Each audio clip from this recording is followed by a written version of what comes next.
श्री हरिवंश महाराज जी, आपके चरणों में कोटि कोटि प्रणाम।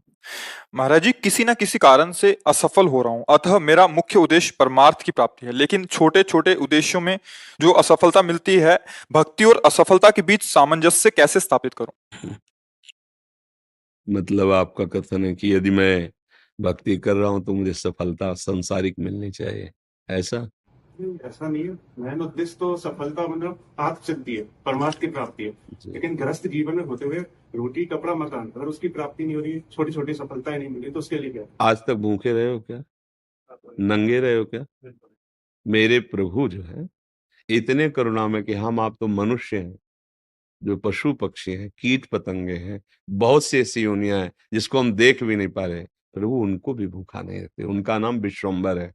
आपने जैसे सहज में कह दिया रोटी कपड़ा और मकान, तीनों से आप खाली नहीं हैं। अब हमारी जो असफलता है उसमें हमारी चाहत है, मैं कपड़ा तो पहनूं पर ऐसा पहनूं, समझना, रोटी तो खाऊं पर ऐसी खाऊं, मकान तो हो पर ऐसा हो। समझ पा रहे हैं आप?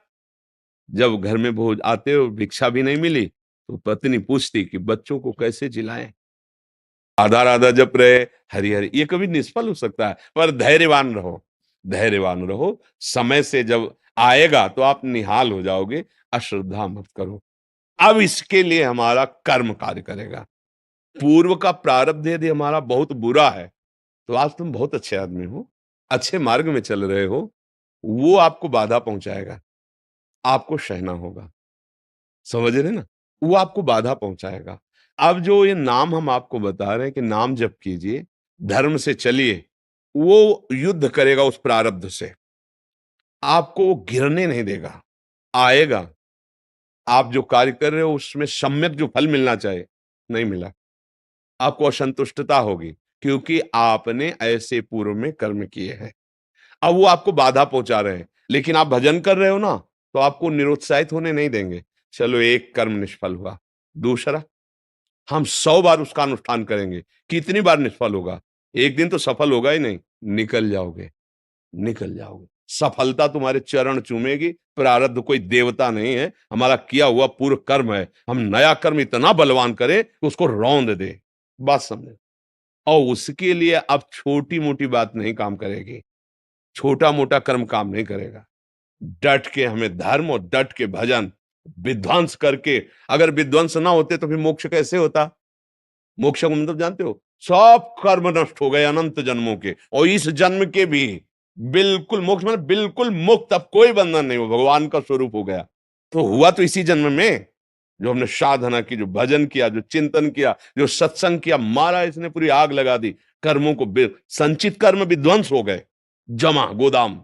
क्रियमाण जो कर रहे हैं ये चिपकाव फसाव वाले नहीं हुए, क्योंकि सब समर्पित कर दिए भगवान को। प्रारब्ध आया, भजन के बल से उसको भोग रहे हैं, वो मैं परास्त नहीं कर सकता, निकल गए आगे।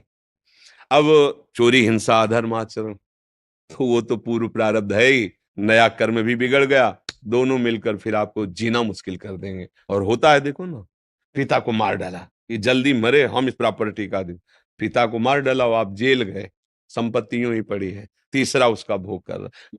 विवेक खत्म हो जाता है। विवेकवान बनो, जैसी भी परिस्थिति हो उसमें राजी होना सीखो, वो आपके ही कर्म का परिणाम है। और ऐसे नवीन कर्म करो कि विध्वंस कर दो उस प्रारब्ध कर्म को जो तुम्हें झुकाना चाहता है, मिटाना चाहता है। हमारी प्रार्थना को अगर आप समझोगे तो आगे बढ़ोगे। अपना ही कर्म कोऊ न काहू के सुख दुख कर दाता, निज कृत कर्म भोग सुन भ्राता। फिर बोले संतों के पास क्यों जाया जाता है? यही समझने के लिए। अब हम क्या करें जिससे हमारा कर्म हमको परेशान न कर पाए? वो है ज्ञान, वो है भक्ति, वो है भगवान का आश्रय। और ऐसा भी मत सोचो कि वो भरण पोषण हमें नहीं, ऐसा नहीं, त्रिभुवन में कोई नहीं है। सबको जैसे राजी हैं भगवान वैसे सबका भरण। किसी को 1 कुंतल मांस चाहिए तो उस पशु को भगवान उतनी व्यवस्था किए। किसी को कितना चारा चाहिए उतनी व्यवस्था किए। कितना सबको, पूरी सृष्टि को भगवान दे रहे हैं। इसलिए ऐसा तो कभी अश्रद्धा करना मत, और धर्म से चल। तो आइए और मेरे साथ प्रेम से कहिए, राधे राधे।